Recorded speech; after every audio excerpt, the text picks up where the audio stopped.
Excellencies, ladies and gentlemen, dear colleagues, all protocol observed, it's a true honor to be here today at the inaugural Africa Climate Summit. It's always a thrill, really, to be at events like this where Africa is in the driving seat to solve its challenges, define its sustainable growth path, of course, working together with our international and global partners. Today's session covers two themes that are critical to scale up climate investment in Africa and to reduce the cost of capital, namely innovative financing instruments and policy support to drive climate investment. The organization that I lead, Africa 50, sits at the nexus of these two worlds, private sector and government, serving as a platform to making bankable infrastructure projects a reality in Africa. So how do we scale up international climate finance for Africa and at the same time, quite important, reduce the cost of capital for climate-friendly projects? First, empowering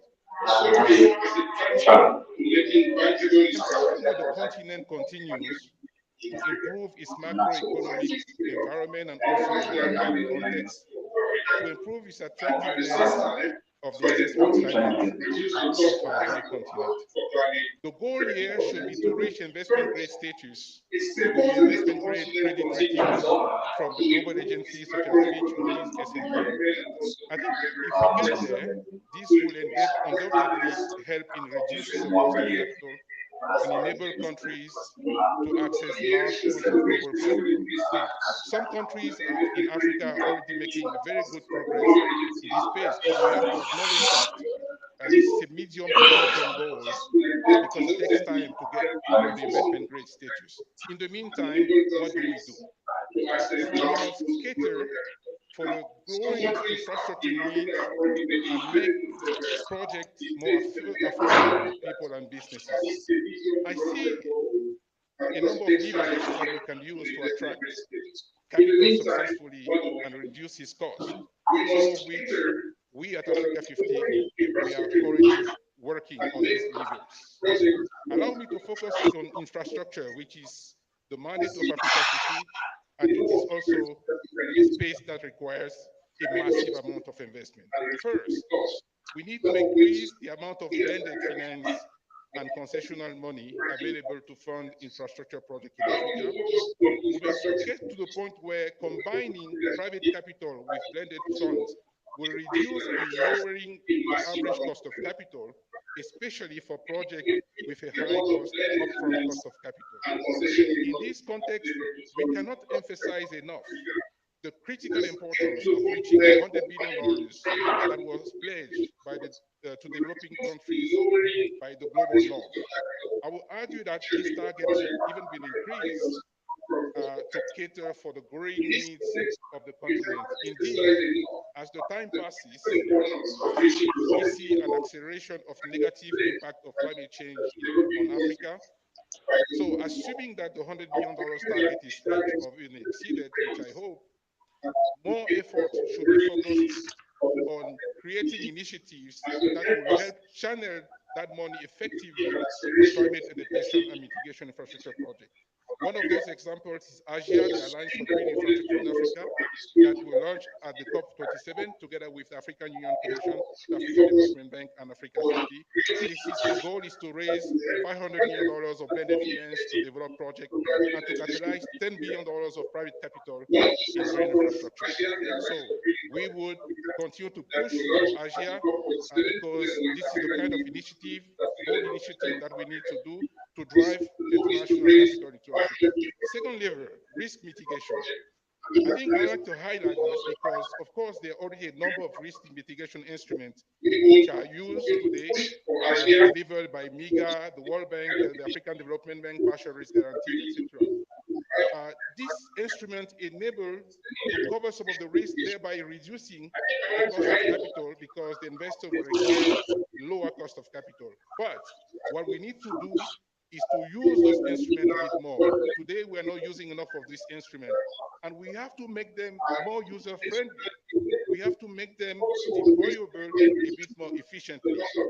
And very important, some of the macro risk that actually the private sector is uncomfortable with, namely foreign exchange risk. We need to come up with new instruments to address the foreign exchange risk. Now, the perceived risk is also, and President Rupo was mentioning that today, the perceived risk in Africa is higher than actual risk. And we need to make sure that we're able to work to reduce the perceived risk by talking about our success stories. Even here in Kenya, fantastic project that the Lake Turkana project, 310 megawatt wind project was done right here in Kenya. Fantastic example. We can talk about the 1.5 gigawatt solar farm in Egypt, Bemban, many other examples. Another example that I should mention is the transmission line PPP that Africa 50 is working on with the government of Kenya to bring power from the renewable rich regions to the demand centers. This will be the first of this kind in Africa, and this is the kind of project that we need to celebrate to reduce the consumption. A lot of things are happening. We have to acknowledge our challenges, but we have a lot of things, good things that are happening. I will conclude my remarks with two things. Well-prepared project, well-developed project attract lower cost of capital. So this is why project preparation and project development is so important. We must allocate more resources to project development and project preparation. At Africa 50, we have a dedicated project development fund. It's less than $100 million, so it's small. We need a lot more resources to project preparation and project development. Not only the financial resources, but also the skills and capabilities. And finally, we must mobilize domestic and regional capital. It's not enough to attract international capital. We need to continue to do so, but we need to tap domestic and regional resources. The African Development Bank estimates that about $2 trillion of assets under management by African insurance investors. Just tapping a fraction of that could help actually make a difference. And this is what we are doing at Africa 50. Recently, about a month ago, we managed to gather 17 African institutional investors to back our Africa 50 Infrastructure Acceleration Fund, a $500 million fund. 17 African institutional investors came together to do this. It's a beginning. We'll do more, and we need to do this. Finally, speed. We've talked about a number of levers. We say that we must attract international capital. This is all good, but one commitment that we should make, all of us, government, the private sector, DFIs, is to act faster. We should not be sitting on this asset. We should implement projects with a sense of urgency, because doing nothing or delaying projects costs money. So by speeding up this implementation, we can build a better Africa, a more resilient and climate-friendly Africa. We thank you. Because doing nothing or delaying projects costs money. So by speeding up implementation, we can build a better Africa, a more resilient and climate-friendly Africa. We thank you. One more round of applause for Alan. What an incredibly inspiring message. It's now my privilege to ask the first panel speakers to come up to the stage. I'll introduce you as you walk up, but it is such a privilege to moderate this panel of unbelievable leaders who've inspired me over the past couple of years as we talk about this topic: blended finance, reducing the cost of capital, and investing in climate action. First, we've got South Africa's Minister of Environment, Forestry and Fisheries, Barbara Creasy. It's a pleasure to have you with us. Please join us on stage. Second, and I'm so sorry to cut the beautiful music short. Second, we've got Minister Dan Jørgensen from Denmark, Minister for Development, Cooperation and Global Climate Policy. Third, we've got Mimi Elemehu, Three Cans Group Senior Advisor, former OPEC and former Black Rhino. Please join us.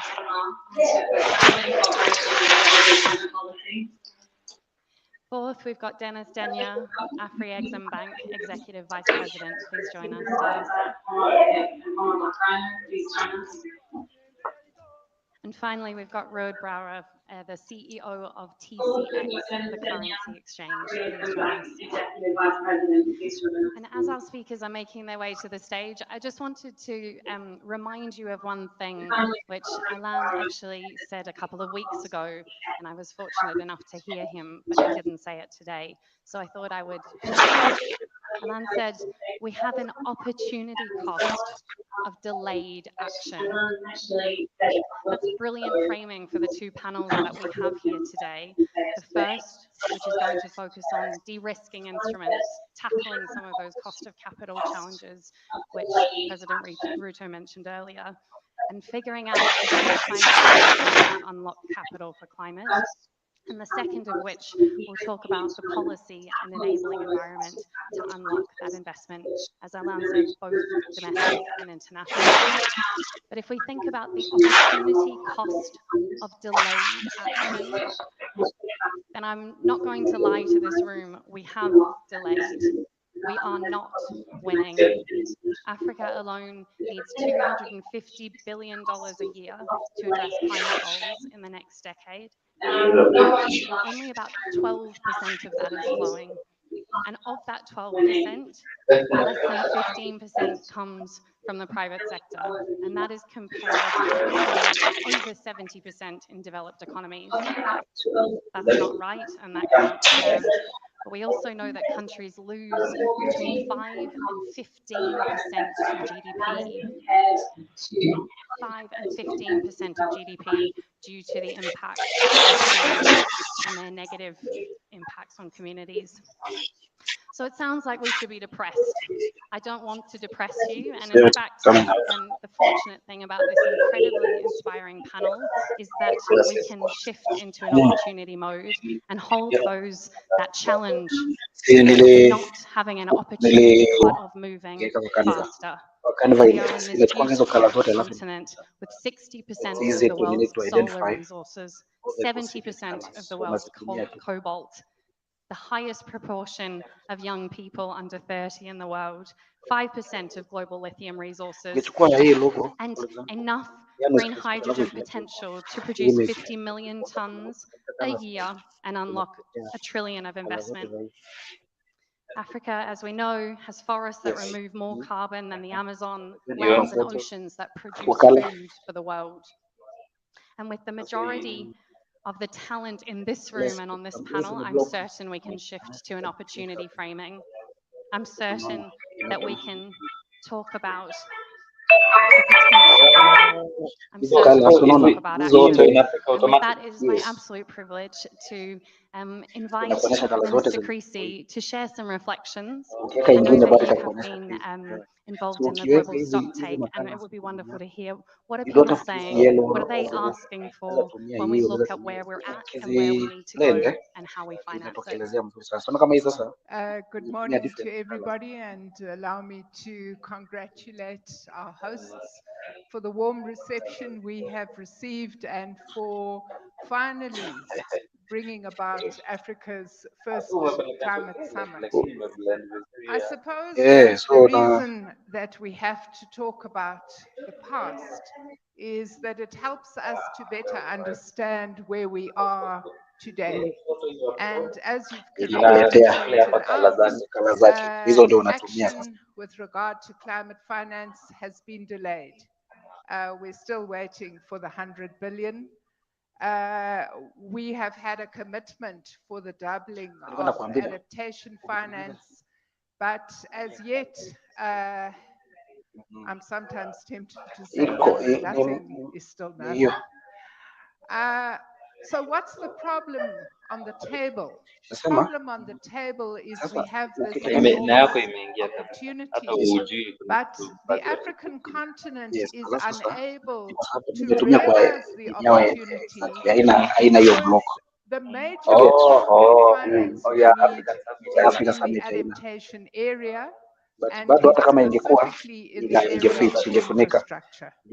Our infrastructure becomes enormously difficult to exploit the vast resources that exist on our country. And so because we haven't received adaptation financing, and we're yet to see adaptation financing, we are unfortunately pushed into the loss and damage area. And you would all know that last year, ahead of the UNCCC meeting in Sharm el-Sheikh, there was significant research done. That particular piece of research, which is known as the Stern-Songwe high-level expert panel report, indicated that by 2030, we could be looking at something like 300 billion in loss and damage. So how do we move from there?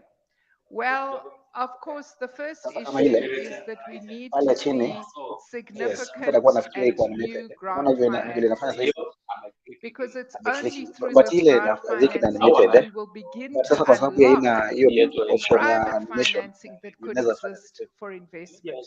Why is that? Well, first of all, you've already heard that most of African countries, including ourselves, are no longer at investment grade. So the cost of borrowing in an already heavily indebted nation like South Africa is exorbitant, and we unfortunately are not in a position to do it.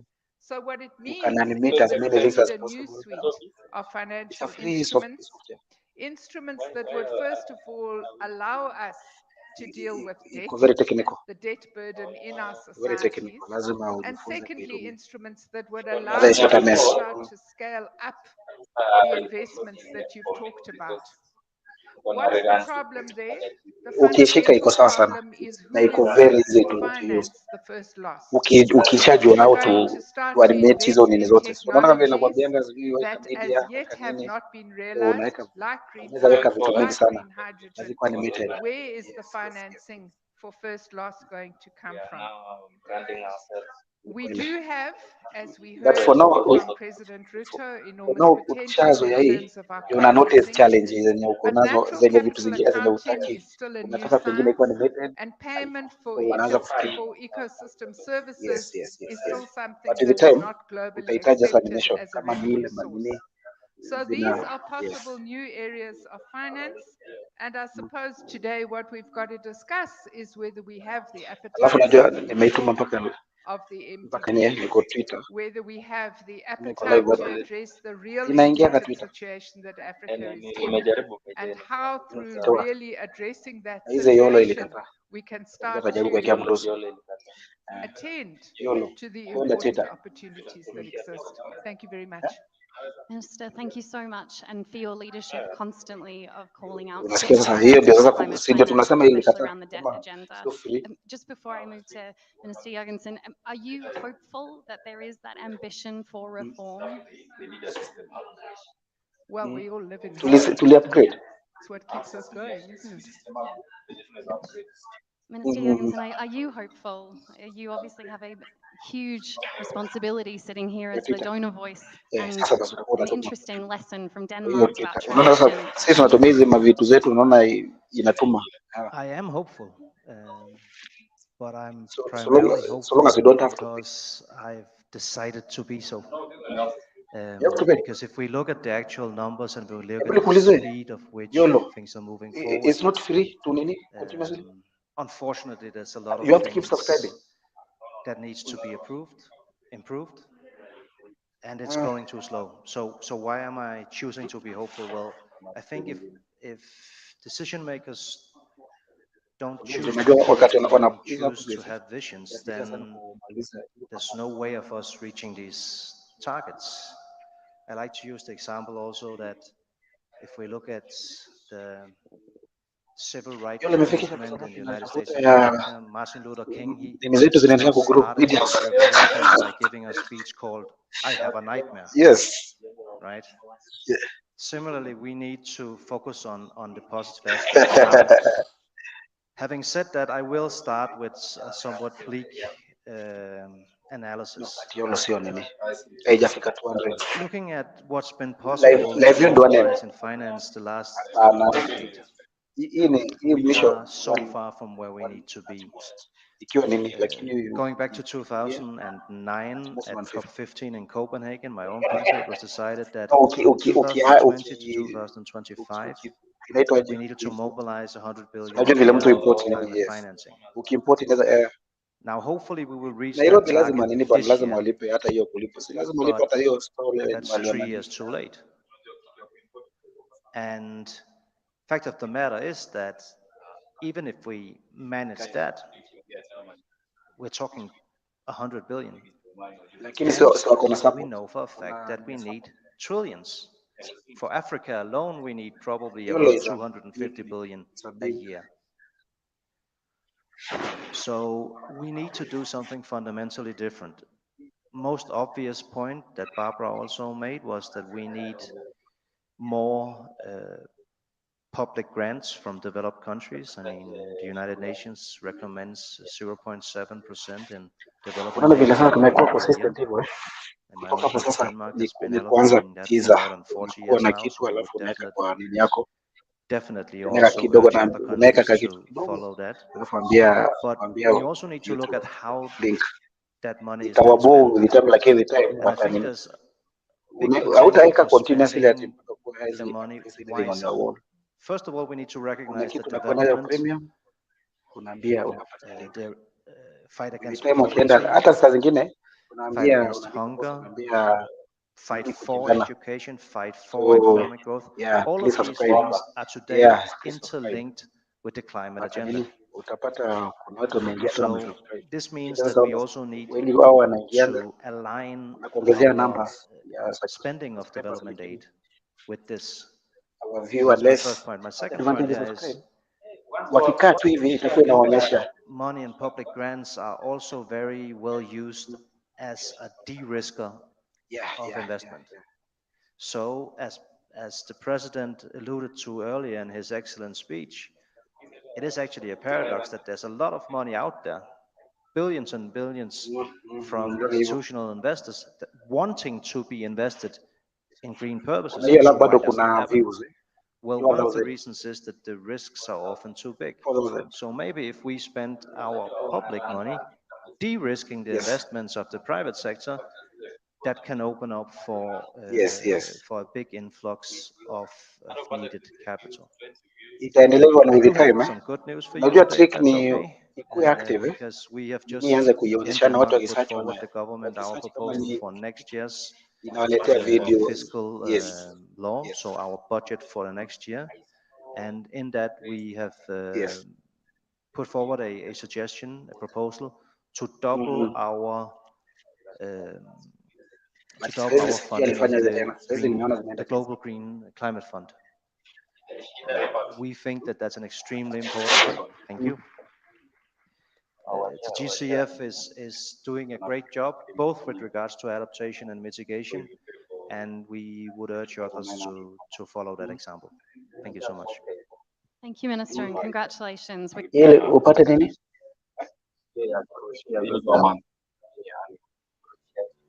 Welcome to Surge Trader, where Lakini sasa profitable instead of traders can hivi capitalize on their skills anyway, lakini and yote amplify their hii returns sema with a tukalipa. real money But kama funded saizi trader account. We built the Surge ukishaenda Trader moja live kwanza program YouTube on 3 good pillars. quality. 1. Unaichukua na Simple unaweza trading unaona rules. tulivyoonyesha unaweza 2. tuma No time limits. And 3. Fast, responsive service. Here's how it works. Take a one-step audition, and once you achieve a 10% profit target, you receive a funded account, up to $1 million. You keep up to 90% of your profits, which you can withdraw anytime. There are only 2 simple trading rules, a daily loss limit of 4% and a maximum trailing drawdown of 5% that locks in at your starting balance as your account grows. Tradable instruments include FX pairs, indices, stocks, metals, oil, and over 250 cryptocurrencies. Surge Trader accelerates trader funding and helps profitable traders with their biggest challenge, undercapitalization.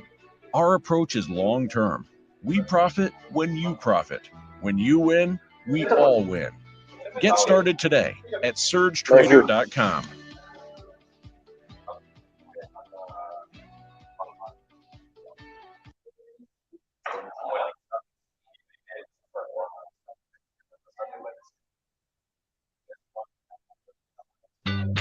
Choosing the right web hosting is like choosing the right place for your website to live. You can share server space and spread costs with shared hosting, or get the next level space and services of VPS hosting.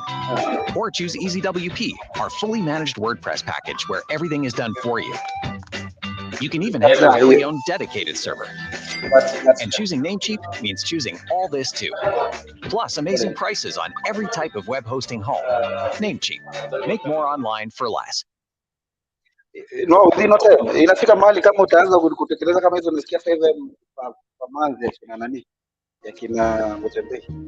Vitu tutakuwa nauliza how much is it? The idea of an elected presidency with custodial powers was first suggested in 1984. As the Constitution now stands, if there is a freak election result, all the reserves are available. The larder is wide open. You can raid it. Changes to the Constitution would give the president powers to safeguard past reserves. The first presidential election was in 1993. The winner, Something Xiong. In 2008, the first test of the president's custodial powers with the global financial crisis. S.R. Nathan's approval was sought to draw on past reserves. Halima Yacob would be the first president to unlock past reserves more than once to tide the country over a global pandemic. The president travels the world, strengthening Singapore's ties abroad at the highest level. And at home, the president is a unifying force for the community. The evolution and impact of Singapore's elected presidency 3 decades on. And that I will bear true